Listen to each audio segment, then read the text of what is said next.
So I'm gonna jump into this video, and it's about the day of Aubrey's passing and the following weeks after it, and just kind of how, like, what I went through. I've seen a lot of videos like this, and I just think that it's important to see, like, another perspective on things, especially, like, if you're going through that. Maybe this will help people. I don't know, but I've gotten to the point where I can talk about this without hysterically crying. So I think it's important for me to share the things that I went through and how I'm still getting through everything. So September 4th, 2023, I woke up at 9:30 in the morning. I had woken up and I had gone to the living room to go fill my mom in on the night prior. I was at a birthday party, and I just wanted to tell her about it. It was just like any other morning. We didn't have school that day, so I had woken up, I had gone to the living room to go fill my mother in on my night prior. I'd gone back into my room to grab my phone so that I could go and show her the pictures of the night, because I was at a birthday party. And I was in my room for max 5 seconds before I just heard, like, these blood screeching screams coming from my mother. And I know y'all have seen the video of my mom finding Aubrey's letters to us, and it's not even comparable to that. It was so much more intense, and immediately, like, I'm just rushing to go, like, find out, like what's causing my mother to scream like this. So I'm following the screams, and they obviously lead me to my sister's room, where I find my mom and my sister. And I don't really know if I was in shock or not, to be completely honest. I was just so, like, I need to deal with what I need to deal with. So I'm immediately calling 911, running to my mother's room to tell my little brother, like, hey, like, don't leave this room until, like, I tell you to. I'm on the phone with 911. I end that call. I'm calling my Uncle Jeff. I'm calling Nick. I'm just calling the people that I need to call, and then I'm trying to help my mother out the best I can. I'm just running around the house trying to do what I could. Finally, the firefighters were the first to get there. If you call, like, 911, they all come. The firefighters were the first to get there, and then the cops, and then the EMTs, I believe, came. So they all got there, and at that point, I'm just hysterical. I don't know what to do. I'm trying my best to, like, stay calm, but, like, that's almost like the most impossible thing to do in that situation. So they're getting there, and I'm just like, do something. My mother's in the room with my sister, and I'm just a mess. Honestly, I'm like, that's the best way to put it. I'm just hysterical. I'm just begging them for an answer. I'm trying to figure out what's going on, like, save her, do something. So I don't know what you, like, call, like, the paramedics. Everyone's just inside, outside the house. It's just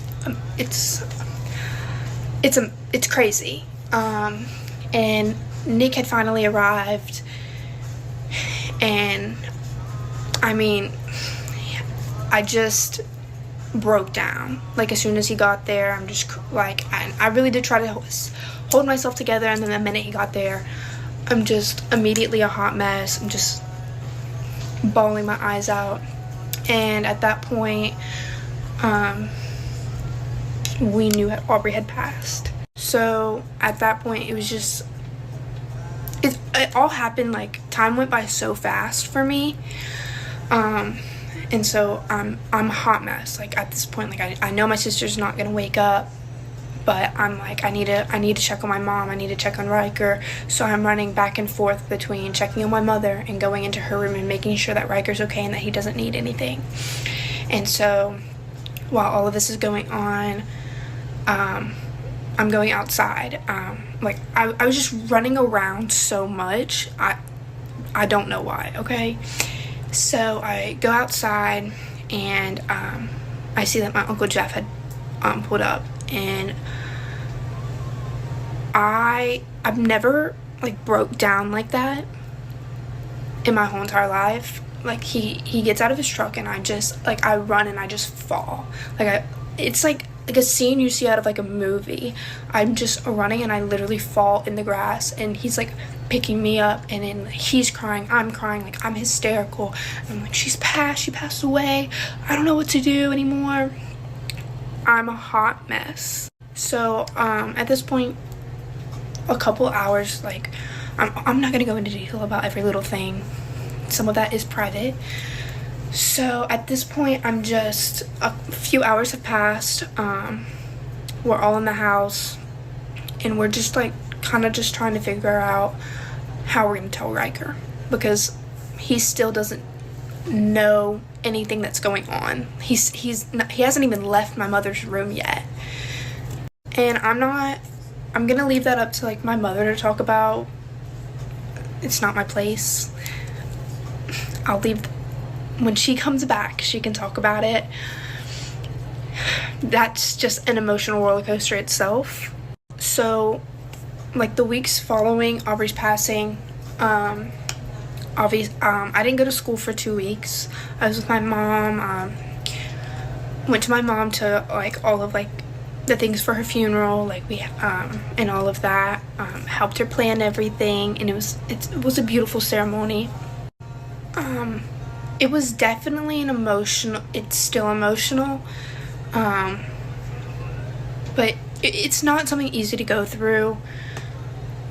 I went through for the longest time, I couldn't open up doors. Like, I don't know if that's, and I have a therapist, okay? He says it's normal, and I'm okay now. Like, I can open doors now, but like for the longest time, I couldn't, open up doors because I was so scared that something bad was going to be behind them, because September 4th I opened a door and my whole life changed. So I just couldn't open doors. I was terrified, and there was a lot of crying. I couldn't sleep by myself for the longest time. Like, me, Riker, and my mom slept together for months. And I have like this amazing story, and obviously I've grown up Christian like my whole life, always going to church and stuff like that. But like when Aubreigh passed away, I went through a lot, and I just was like, what if it's not true? Like, what if? And people can tell you all day long, like, you can't think about the what ifs, but be put in any position like that, and you just can't, okay? You can't not think about the what ifs. So I'm really going through it, just thinking about everything, like what if heaven and hell like aren't real, like what if, because at the time the only thing that was keeping me sane was, I'm gonna see her again one day when it's my time, like I'm gonna pass and I will see my sister again one day. And so I just was going through it, and I always say my prayers at night, and I lay my head down, and I just it was the craziest thing ever. It was a man's voice, and I never heard it before ever, and it's just opened the book, and I just took it as that was Jesus telling me to go read the Bible, and I have been, and I'm definitely, I didn't mean to cut it off, but I'm definitely healing. It's not a fast process, it's definitely slow, and grieving is a crazy thing. I will literally just be in my bed and just start crying, because the reality kicks in of, my sister's never gonna be here again. But you just have to take every day one day at a time, and I've had the best group of people to help me get through all of this. But yeah.